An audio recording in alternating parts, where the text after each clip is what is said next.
pues dijimos que esa parte le vamos a comenzar desde cero. Todo lo que es la protección de las excavaciones y las metodologías para excavar. Entonces voy a compartir pantalla aquí para comenzar esa temática.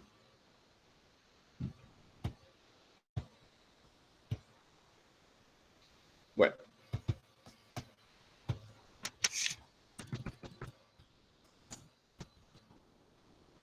Proceso de excavación. Vamos a ponerla en negrita, vamos a... Bueno, siempre me gusta comenzar esta clase, esta temática de ingeniería, desde el punto de vista técnico, porque es que las excavaciones es de lo más técnico que puede haber en la obra civil de un proyecto de construcción. Entonces quiero hacer una pregunta a ustedes. Cada vez que le hablan de excavaciones, ¿en qué piensan ustedes? Por ejemplo, ustedes son ingenieros civiles ya, los contratan para hacer una obra que tiene gran movimiento de tierra, hay que hacer, por ejemplo, una piscina, hay que hacer una alberca, hay que hacer la excavación de las zapatas, la excavación de las cimentaciones, y no solamente las excavaciones, digamos, en profundidad, cuantificadas en volumen, sino también hay cuantificaciones de índole lineal, como por ejemplo las excavaciones para tuberías, las excavaciones de algunas vigas de cimentación relativamente delgadas, en donde la cuantificación del volumen no se hace por metro cúbico, sino por metro lineal. Es decir, la cuantificación de ese APU, de ese parte de presupuestal, se hace a través de metro lineal. Inclusive, ustedes vieron en la clase anterior a esta que el descapote se cuantifica, es una excavación y se cuantifica por metro cuadrado. O sea que nosotros en el compendio de las excavaciones vamos a cuantificarla en las 3 unidades básicas, metro lineal, metro cuadrado y metro cúbico. Metro lineal, por ejemplo, cuando son áreas que tienen una profundidad constante como el descapote, que tiene máximo 20 centímetros de espesor. Las excavaciones por metro lineal cuando son largas, por ejemplo, la colocación de tuberías, la excavación de zanjas angostas y las excavaciones normales, digámoslo así, de gran volumen que se cuantifican por metro cúbico, las piscinas, las albercas, las excavaciones de cimentación, etc. Entonces, vamos a ver la parte de los procesos de excavación y pues básicamente se pueden hacer con material técnico, mecánico, es decir, con máquinas o material técnico humano, a mano, limpia, es decir, con excavadores. Eso ya depende de la cuantificación volumétrica, depende de las áreas, depende de la calidad del suelo que vamos a excavar. Y siempre vamos a enfocar esta parte desde el punto de vista que vamos a excavar sobre suelo, no sobre roca. Porque la excavación en roca es con explosivos y con maquinaria un poco más sofisticada. Entonces, le elevo la pregunta a ustedes. Cuando van a hacer una excavación, ¿en qué piensan primero? Don señor Martínez, Luis Enrique Martínez, cuéntame, ¿qué opiniones tienes? Profesor, yo pensaría inicialmente en dónde ubicaría el material que extraigo. Vamos a copiar cada opinión que hacen ustedes. Entonces, repíteme lo que dijiste, por favor. ¿Dónde se colocará Como la disposición final. Al excavado se utilizará.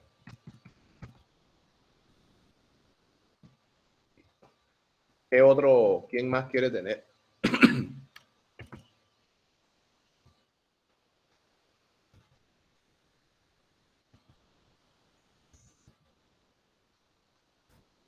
¿Alguien más tiene? El espacio que tengo disponible. Espacio disponible. Excelente. ¿Qué más?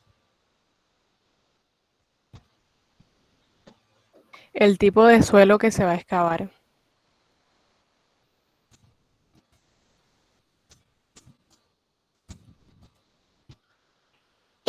Ya, qué vaina. ¿Qué otra cosa?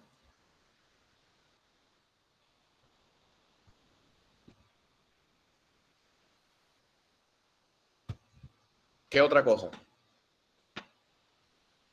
Tipo de suelo, dónde se va a excavar, qué se va a excavar, el tipo de suelo. ¿Qué más? Hay muchas más cosas.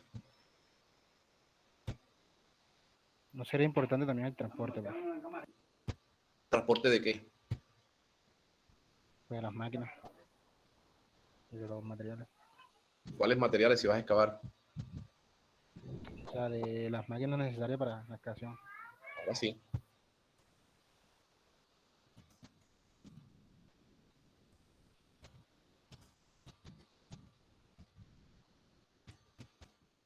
Acuérdense que cuando nosotros vamos a excavar no necesitamos material. El material está gratis. Bueno. Ahí está todo, hasta como estoy compartiendo, pues, estoy viendo lo que estoy escribiendo aquí, viéndolo con la pantalla de ustedes. ¿Dónde se colocará el material excavado? ¿Qué tipo de herramientas se utilizará? Espacio disponible, el tipo de suelo que se va a excavar y transporte de maquinaria, de máquinas para la ejecución. Hay algunas respuestas que pueden ser relativamente simples de contestar. Por ejemplo, el tipo de suelo que se va a excavar es fácil de descubrir porque ninguna obra civil debe comenzar sin previamente hacer el estudio de suelos. Eso ya lo dibujamos, lo explicamos anteriormente. Y cada vez que ustedes van a ejecutar una obra civil, desde el mismo momento que se va a diseñar, pues tiene que hacerse el estudio de suelo. Ustedes saben que en las etapas preliminares, dentro del compendio del análisis y todo eso, viene el diseño arquitectónico. El diseño arquitectónico, los profesionales de la arquitectura van al sitio de trabajo, o sea, van al sitio, a la localización física donde está ubicado el lote, ven, hacen las mediciones, el levantamiento topográfico, la altimetría, la planimetría, delimitan perfectamente ese lote, es decir, hacer un buen levantamiento topográfico. Ellos observan dónde está el norte magnético para ver por dónde entra y sale el sol, por dónde entran y salen las brisas, miran los vecindarios, etcétera. O sea, hacen una exploración del lote y luego ellos comienzan el proceso de diseño arquitectónico. Una vez se tenga ese diseño arquitectónico, se procede, una vez se apruebe ese diseño arquitectónico, se procede a hacer el estudio de suelos.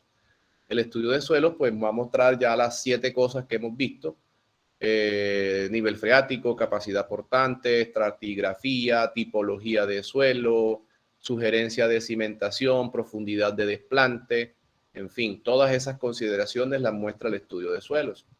Se coloca ese paquete del estudio de suelos junto con el diseño arquitectónico y se procede a hacer el diseño estructural. Eso se le da a un calculista o a un ingeniero civil con mucha experiencia, creo que 5 a 10 años según la curaduría, y pues que tenga los conocimientos en diseño estructural y luego se procede a hacer ese diseño estructural. Cuando ya tengamos todo el diseño estructural, se procede a hacer los diseños alternos, eléctricos, hidrosanitarios, aires acondicionados y todos los demás diseños. Se hace el presupuesto de la obra y se procede a la construcción. Entonces, en ese proceso de construcción viene el constructor, diferente a todos estos que hemos visto probablemente, tiene que ir al lote, mirar la exploración, todos los conocimientos, dónde va a ser, la ubicación del almacén o bodega, cerramiento, el proceso de descapote y luego hace el replanteo, que fue donde quedamos la clase pasada. Esa persona se va a preguntar cómo va a excavar. Es decir, entonces ya estamos en esa etapa, vamos a excavar. Yo tengo que cuantificar la excavación porque está cuantificada en ese presupuesto con base en los diseños, profundidad de planta, etcétera. Entonces él sabe que ahí no va a encontrar roca, él sabe que la excavación va a ser una arcilla relativamente densa, semi-consolidada, etcétera. Él no se va a aventurar con eso. Entonces, ¿por qué no se va a aventurar? Porque él ya tiene los diseños en su mano, sabe qué tipo de suelo se va a encontrar, sabe si va a encontrar nivel freático o no. Acuérdense que el nivel freático es dinámico, el nivel freático no es estático. No sé si ustedes le vendieron esa idea en la universidad, pero el nivel freático baja en época de verano, sube en época de invierno. Es decir, cuando estamos en mayo, junio, el nivel freático es máximo. ¿Por qué? Porque ya ha tenido la cantidad de lluvias de finales de marzo, de comienzo de abril, de todo mayo. Entonces en junio y probablemente julio el nivel freático es altísimo porque precedió la época de lluvias.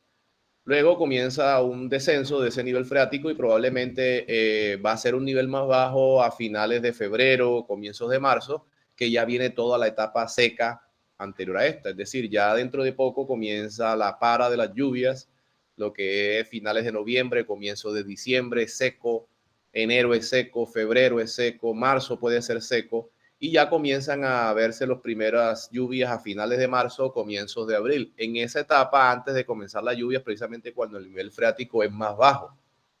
Entonces hay que ser sensatos a la hora de hacer los estudios de suelo para saber en qué época del año se hizo. Si se hizo en una época de verano o se hizo en una época de invierno, para saber el nivel cómo está, a sabiendas si puede subir o puede bajar. Entonces, cuando usted va a hacer la excavación, es probable que sepa si va a encontrar o no ese nivel freático. Es decir, usted sabe que va a encontrar. Sabe que va a encontrar. Espera y hace una proyección de los futuros rendimientos que se van a tener, independientemente si usted va a excavar a mano o va a excavar con máquina. Entonces, ¿alguien más quiere aportar algo? ¿Quiere agregar algo a esta gráfica o esta tabla que estamos viendo ahí?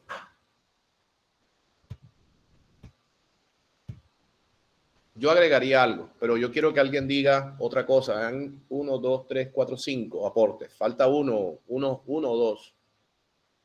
¿Quién más quiere aportar algo?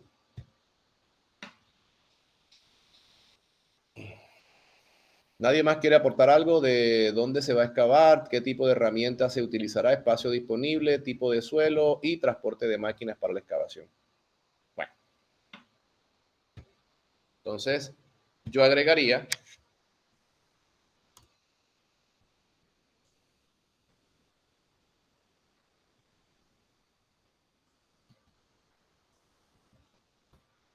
inclusive, ni siquiera pienso en cómo hacer la excavación.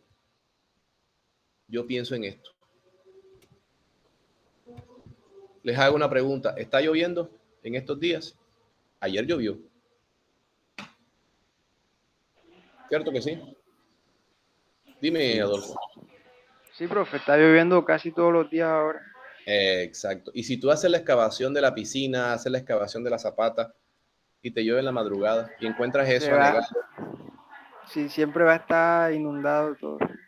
entonces cuando tú vas a llegar, pues no vas a poder trabajar porque tú no previstes que eso iba a pasar o no tienes las herramientas adecuadas para hacer eso. Entonces por eso lo pongo en pregunta. Fíjate, ¿cómo evacuar el agua en caso de lluvia? Esto puede ser a mano o puede ser con bomba. Sencillito. Pero no es que tú vas a buscar la bomba, no es que tú vas a buscar las personas que te van a bajar ese nivel de agua. En el momento en que tú llegas a la obra a las 9, 10 de la mañana, cruzado de brazos todo el mundo porque eso amaneció inundado. Tú tienes que tener la precaución previa de saber cómo vas a evacuar el aula. Es que mire, yo no sé si ya se los escribí, voy a escribírselo aquí grande, así.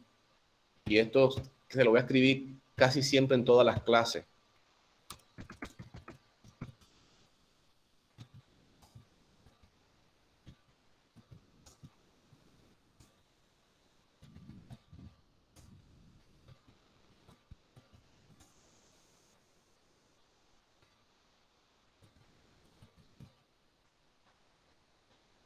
Y se los voy a poner para que nunca más se les olvide. La clave de construir bien es anticiparse a todos los problemas y chicharrones que puedan pasar. Mire, vea, siempre pongo también esta otra palabra. No sé si de pronto voy a tener detractores, opositores, o me hacen un... Hay que ser pesimistas. Dame 30 segundos. Todo lo malo que ustedes crean que pueda pasar, pasará. Y la clave es tener la solución diseñada y anticipada de forma previa. Que cuando pasa el problema, ya usted tiene la solución. Esa es la clave de construir. Se lo dice una persona que tiene ya más de 15 años de estar construyendo. Es decir, tener la solución, parece algo absurdo, tener la solución antes de que se tenga el problema. Esa es la clave. Tener una bola de cristal y adivinar el futuro. Ese es el buen construir. Dígame. ¿En qué situaciones se ve necesario aplicar el uso de entibados en las excavaciones? En todos, después que pase de 1 metro de profundidad. En todos. Después que tú tengas una profundidad de más de 1 metro de profundidad, es decir, hasta la altura de la cintura del ser humano que está metido ahí, hay que entibar. La entibación es una barrera física temporal que se coloca en las paredes de la excavación para evitar posibles derrumbes. Normalmente hay que entibar todas las excavaciones cuando son paredes totalmente verticales, cuando tú puedes alivianar la presión de los taludes, tanto en el pie como en la falda del talud, o sea, haciendo un talud, bajando el perfil. Entonces no vas a tener paredes, sino que vas a tener, por ejemplo, inclinaciones 1-1, inclinaciones 1-2, 1-3, etcétera. Eso también depende de la condición del suelo. Los peores suelos para excavar son los suelos granulares, porque tienen una alta permeabilidad, no tienen cohesión y son susceptibles a colapso y de derrumbes. Los suelos más simples y más fáciles de excavar son los suelos que presentan cohesión, los suelos arcillosos, que tengan plasticidad, etcétera. Esos son los suelos más chéveres de excavar en el sentido práctico, porque tú puedes excavar casi que verticalmente hasta 2 metros y no vas a tener problemas de derrumbe. Pero si tú excavas en arena, por supuesto que sí. Si está lloviendo o tienes un nivel frático alto, eso no es seguro excavar ahí. A ver, ¿qué otra pregunta? Entonces, fíjense lo que yo esbozo aquí con esto. La clave de construir bien, aunque esto me quedó como torcido, ¿verdad? Me quedó como echado para acá.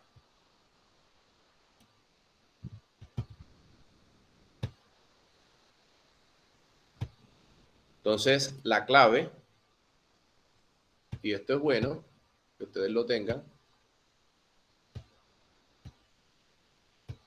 Fíjense, todo lo malo que ustedes crean que puede pasar,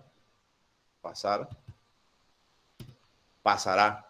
Y la clave es tener la solución diseñada y anticipada de forma previa. Entonces, el arte de construir es anticiparse a todos los problemas que puede pasar. Y el principal problema cuando ustedes van a excavar es la lluvia, el nivel freático, agua de abajo, agua de arriba. Entonces, no es que ustedes van a caminar como hormiguitas arrieras cuando la lluvia se presenta y van a volverse como esas hormiguitas locas para allá y para acá chocándose unos con otros porque no saben qué hacer. No.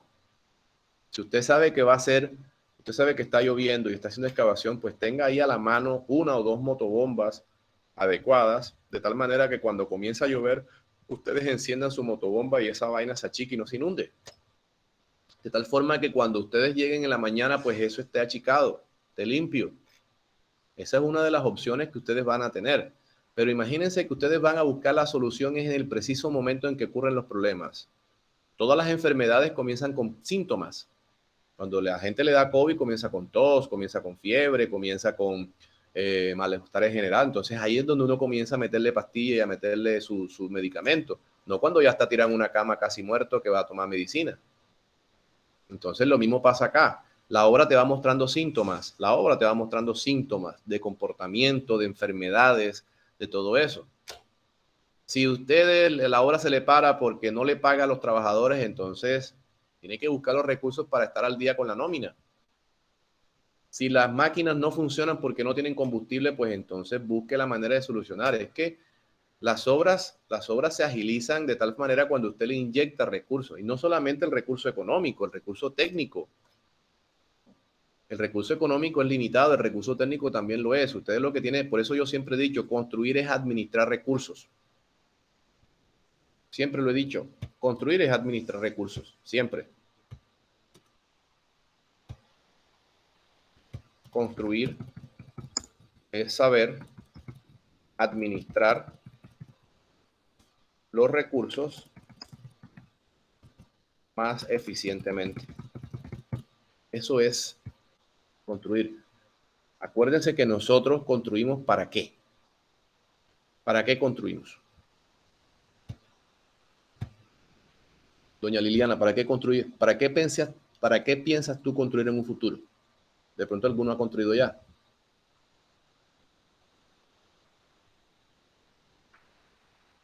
Liliana, No, señor, todavía no he construido. no, yo sé, por eso. En un futuro lo vas a hacer. ¿Para qué construirás tú? ¿Para qué quieres hacer tu casa de 2 pisos, de pronto un edificio, parques, pavimentos, etcétera? Respóndeme, La por verdad favor. sí me gustaría construir mi casa. Pero primera sería construir una casa para mis papás. Exacto. Luego ya cuando te desenvuelvas a nivel profesional y todo, ¿para qué quieres seguir construyendo? Si te vas a dedicar a esta parte de la construcción, de pronto quieres ser geotécnica o cuestiones hidrosanitarias o estructural, no sé. Los que se van a dedicar a la construcción, ¿para qué quieren construir?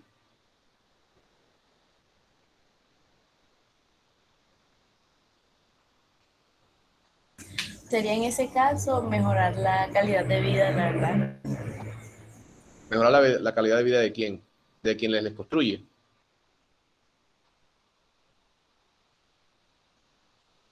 Prestando un buen servicio a la comunidad, profe. Sí, señor, ¿por qué no? Y de paso la mía. Exacto. María Costa, cuéntame.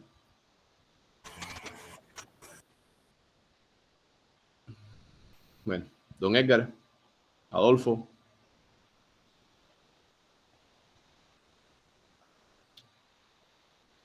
Ustedes saben para qué yo construyo. Profe, me han dicho lo importante que es como ganar dinero, pues, supongo. Eso es. Yo construyo es para ganar plata. Yo no construyo para mejorar la vida de ninguno. Se la mejore cada uno. No es egoísmo, no es nada. Simplemente ustedes estudian es para salir de pobre, ¿no? O alguien estudia aquí para descubrir algún elemento químico o algún experimento social o algo así. Hablemos franco. Uno está estudiando, uno estudió para salir de pobre. Que intrínsecamente uno mejore la vida de la comunidad cuando uno construye una obra, un parque, un pavimento, y eso sí, pero nadie construye porque alguna divinidad se le apareció, el cielo se le iluminó y le dijo, tienes que construir para mejorar la calidad de vida de la gente. Mentira, uno construye para ganar dinero. Esto es un negocio que uno en la marcha le puede gustar y eso, sí, porque uno en el principio cuando tiene 15 años que sale del bachillerato, 16 años, uno quiere estudiar una carrera que sea bonita, que le guste a uno y todo. Pero el objeto final es ser un buen profesional, tener una buena familia, ganar dinero y vivir cómodamente. Fíjense que el objeto siempre es vivir cómodamente. Lo que pasa es que por añadidura y adicional a eso, uno mejora la calidad de vida, pero el objeto principal es salir de pobre y ganar dinero. ¿O me equivoco? ¿O alguien tiene un pensamiento diferente al mío?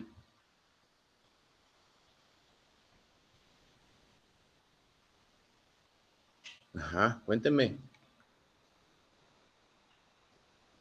¿Por qué están Bueno, tan, sí, tan es así, callados profe. hoy? Sí, sí, es que eso Sí, es así. Yo, profe, tiene toda la razón. yo estudié en universidad pública, yo estudié en la Universidad de Cartagena, es pública. Y ustedes no saben ¿cómo les digo? Las cosas difíciles que vivían las personas. ¿Cómo se llama eso? Las compañeros míos que Las eran, pues, dificultades. eso, gracias. Las dificultades en que yo veía a muchos de los compañeros míos de Sincelejo, del sur de Bolívar, de ahí mismo de Cartagena, gente bastante necesitada desde el punto de vista económico que a veces se pasaban de largo sin almuerzo. De pronto uno tiene un poquito más de oportunidad. Mis papás son profesores, son pensionados ya y pues relativamente pues no teníamos esas dificultades, pero yo sí las veía. Claro que sí, yo las veía y mucha gente se iba a pie para sus casas, no cogían bus porque no tenían y pasaban filo, apenas con una empanada y una gaseosa, un jugo o agua. Entonces, yo no creo que ellos estaban estudiando para descubrir el elemento químico 120 y mejorar la calidad de vida de los terceros. Era para salir de la pobreza, con hambre y todo, y al fin, y muchos de ellos han progresado, son grandes ingenieros, grandes constructores, y han salido adelante, y eso se ve, y ustedes lo van a hacer también, y algunos de ustedes que de pronto tuvo algunos sacrificios para estudiar van a salir adelante y van a mejorar su vida, van a mejorar su status quo. El que andaba en bicicleta va a comprar una moto, el que andaba en moto va a comprar un carro, y así. Y fíjate tú, Liliana, tú quieres construir la casa de tus papás, acabo de escucharlo, ¿no? O la casa tuya. Bueno, fíjate, esos son sueños. Así es que ustedes comienzan. Entonces, la clave está en saber construir. El que se va a dedicar a esto, porque yo sé que ustedes, algunos, van a ser geotécnicos, van a ser hidráulicos, van a ser, ¿cómo se llama? Diseñadores estructurales y eso. Bueno, los poquitos o los que se van a dedicar a la construcción, hay que tener muy en cuenta esto. Acuérdense de mí siempre que vayan a construir algo. La clave de construir bien es anticiparse. Siempre ustedes van a administrar recursos. Ustedes estos recursos más eficientemente, ¿cuál? El recurso técnico, fíjense, el recurso técnico, el recurso financiero y sobre todo el recurso humano, que es el más complicado de manejar. El recurso humano es el más complicado de manejar. Este es el más complicado, lo voy a poner en rojo. Este es el más complicado de manejar. ¿Por qué es el más complicado? Porque tiene vida propia, tiene mente, piensa. Y ellos funcionan como un panal de abejas, todos van en una misma dirección y a veces se ponen en contra de ustedes. Entonces hay que tener muy, muy en cuenta eso. Entonces hay otros recursos, etcétera. Entonces hay que tener muy en claro esa eficiencia. Esa eficiencia. Siempre todos estos recursos administrados de forma coherente, de acuerdo a las especificaciones técnicas. Especificaciones técnicas, vamos a escribir técnicas acá. Calidad, tiempo y presupuesto, es decir, costo. Las especificaciones técnicas siempre las coloco de primero porque es lo más importante, calidad, tiempo y costo. Siempre ustedes tienen que construir con unas especificaciones técnicas, tanto particulares como con la NSR 10. No, aquí es un guión. Es decir, que todas las especificaciones técnicas tienen que estar supeditadas a estos dos.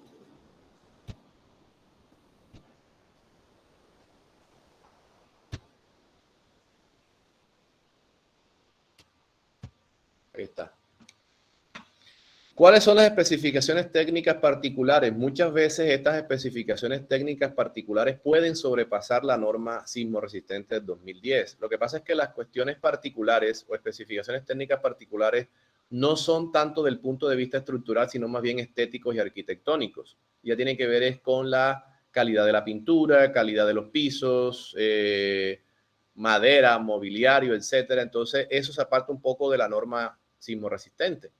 La norma sismo resistente hace mucho más énfasis en los elementos estructurales que en los no estructurales, aunque sí tiene cierta competencia sobre ellos. Pero en calidades y eso, pues le gana la parte particular.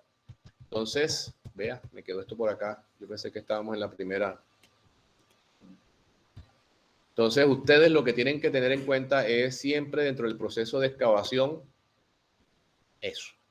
¿Qué tan peligrosa es la excavación? Alguien mencionó entibada o no. Tenemos que tener en cuenta eso.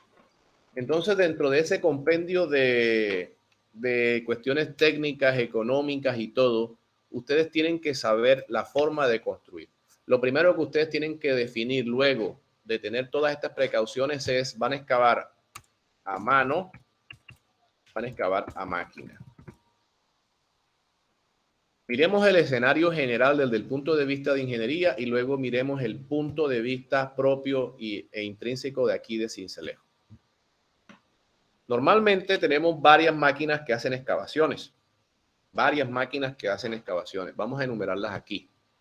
Las máquinas que pueden hacer las excavaciones es la retroexcavadora. Ya les muestro eso. Retroexcavadora, bulldozer. Vamos a escribirlo en español. Bulldozer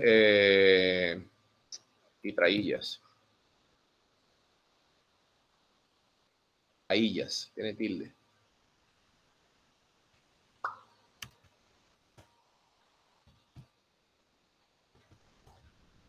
Que nosotros utilicemos alguna otra máquina de forma, digamos, ya les digo a qué me refiero.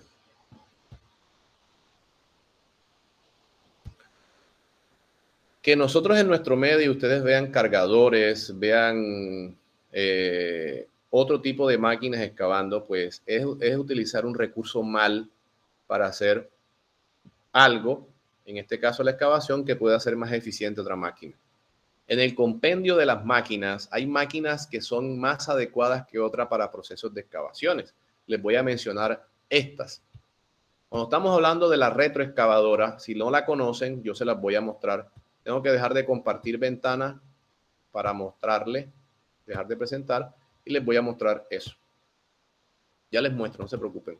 Déjenme buscar primero la fotografía y luego se las muestro. Estas clases yo las doy en Civiles 2, así que no se desesperen que yo se las voy a mostrar allá, cuando ustedes sean mis alumnos el próximo semestre. Soy ticos. Sí, ojalá, todos. Aquí hay creo que 30. Bueno, ojalá toditos pasen y ganen esta vaina. Creo que aquí tengo fotos.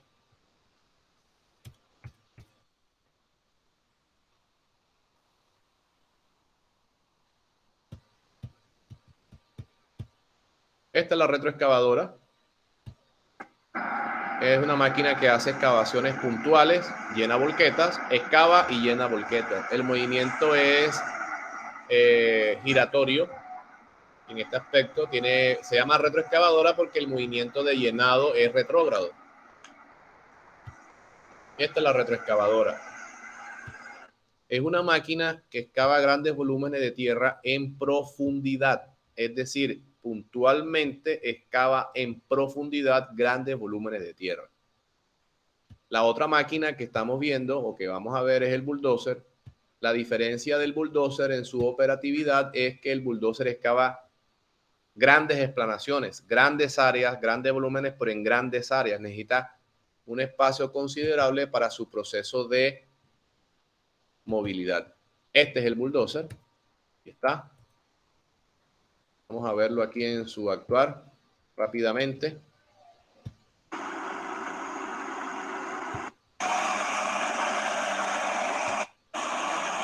Ahí excava, tiene una cuchilla en la parte frontal y empuja todo este material. Eso es lo que se llama topadora, explanadora, tractor, bulldozer.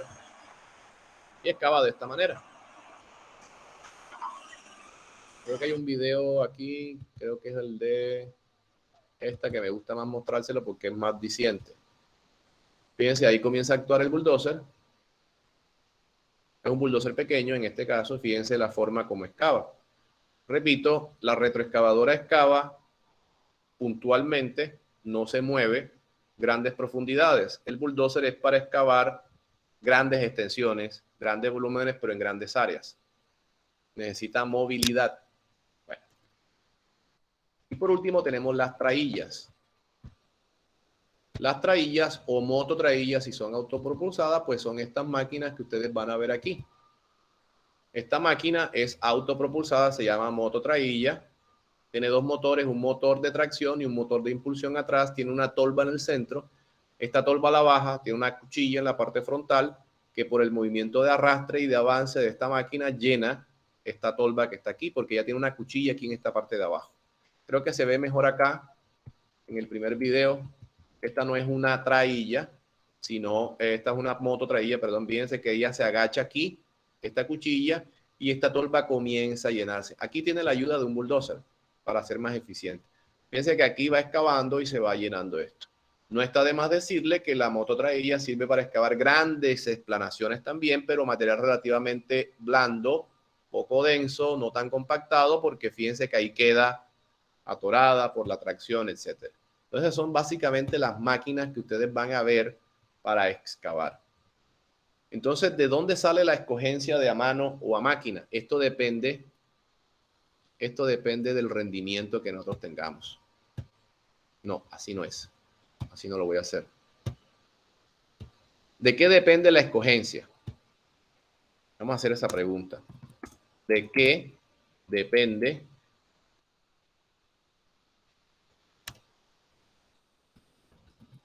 Depende.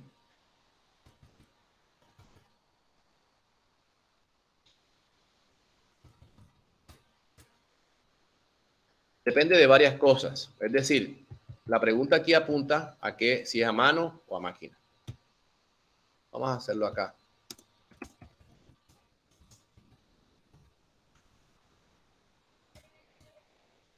Primero, tipo de suelos. Por favor, no vamos a excavar en roca a mano, mucho menos con máquinas. Estas máquinas y agente, las máquinas están diseñadas para excavar en suelos, no para excavar en roca. Entonces tienen que ser tipo de suelo, si es un suelo granular, si es un suelo arcilloso, plástico, etcétera. Tenemos que tener en cuenta eso. ¿Por qué arcilloso? Porque también tenemos que tener en cuenta si vamos a entibar o no. Rendimiento esperado. Es decir, metros cúbicos por hora o metros cúbicos por día de excavación. La velocidad a la que vamos a excavar, rendimiento esperado. Por supuesto, espacio, área a excavar o volúmenes a mover.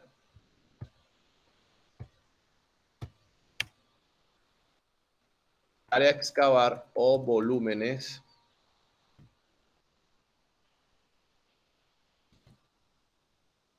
a excavar. ¿Eso de qué depende? Depende del sitio que ustedes tengan en el diseño.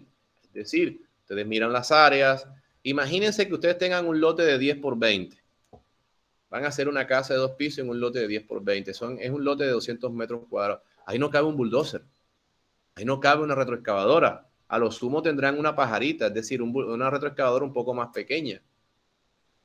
Ustedes tienen que ya concientizarse de que si son pocos volúmenes o el volumen es pequeño, las áreas son pequeñas, tienen que concientizarse de que van a hacer la excavación a mano.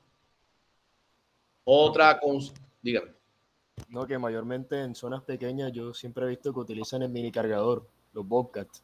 Lo que pasa es que el mini cargador, como su nombre lo dice, sirve para cargar, no para excavar. Entonces el mini cargador lo utilizan para hacer el descapote, más no para hacer la excavación. El Bobcat no es una herramienta, no es una máquina para excavar. El Bobcat es un cargador pequeño. Sí, efectivamente para eso. Pero ya como estamos en el proceso de excavación, vamos a excavar, independientemente si vamos a excavar las zapatas o vamos a excavar alberca, piscina, etcétera, en la vivienda, necesitamos un área mínima para que la máquina se desenvuelva de forma correcta. Entonces, una retroexcavadora, como vieron en la fotografía, en el video, pues tiene 7, 8 metros de largo, el brazo es más largo, no cabría dentro de la excavación y menos una volqueta en reversa para salir de ahí. Entonces es muy probable que ustedes tengan que buscar o una pajarita, que es esta, que es un retroexcavadora cargadora, así es el nombre.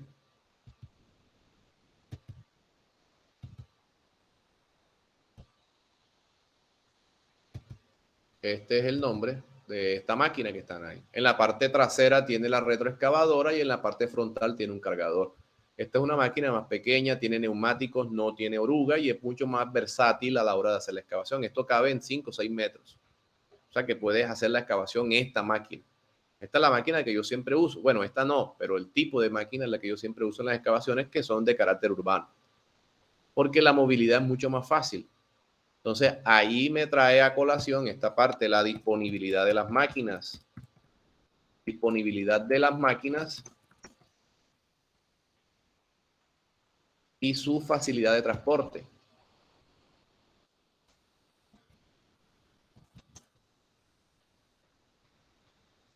Eso es lo difícil aquí en nuestro medio. Ustedes, por ejemplo, van a conseguir una máquina de esta para mañana y no la consiguen.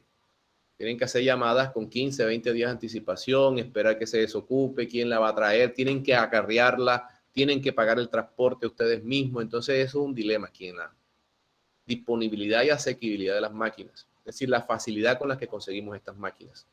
Entonces, fíjense que todo esto son las consideraciones a tener en cuenta: tipo de suelo, rendimiento esperado, espacio, área a excavar, volumen a excavar y la disponibilidad de las máquinas y facilidad de su transporte. Eso es lo más engorroso. Digamos que ese último ítem es el más complicado de manejar, porque no hay máquinas en abundancia en nuestro medio. Son escasas y normalmente siempre están en zonas rurales. Y otra cosa es que nadie le va a mover una máquina de esta para que usted nada más la vaya a contratar un día, 2 días máximo. Una máquina de este rendimiento es bastante grande y nadie se la va a mover por 2 o 3 días. Estas máquinas las mueven por una semana, 10 días, 15 días de uso. Es decir, estamos hablando de mínimo 50 horas, 60, 80 horas. Nadie le mueve una máquina de esta por 5 horas, por 10 horas. Nadie le mueve la máquina, a no ser de que usted cumpla y pague con el transporte. Y ya yo les dije a ustedes, mover una máquina como una pajarita de aquí de Sincelejo a Chinú vale 1.200.000, 1.500.000. Solamente la llevada. Métanle la traída, entonces sale más caro el transporte que lo que va a gastarse en horas. Bueno, esto lo voy a guardar. No se lo voy a mandar enseguida porque no hemos terminado. Continuamos la próxima clase. Este tema de excavación. Entonces vamos a ver los diferentes métodos para excavar, para proteger las excavaciones y todo eso. Comenzando con el más simple, que es la excavación por parte, las excavaciones entibada, las excavaciones con ampliación de talud y todo eso. Les muestro una serie de fotos, de videos y continuamos con esta temática. Entonces nos vemos el miércoles para continuar con este mismo tema. Bueno, pues que pasen bien. Chao. Listo, profe. Igualmente. Gracias, profe. Chao. Listo, profe, hasta luego.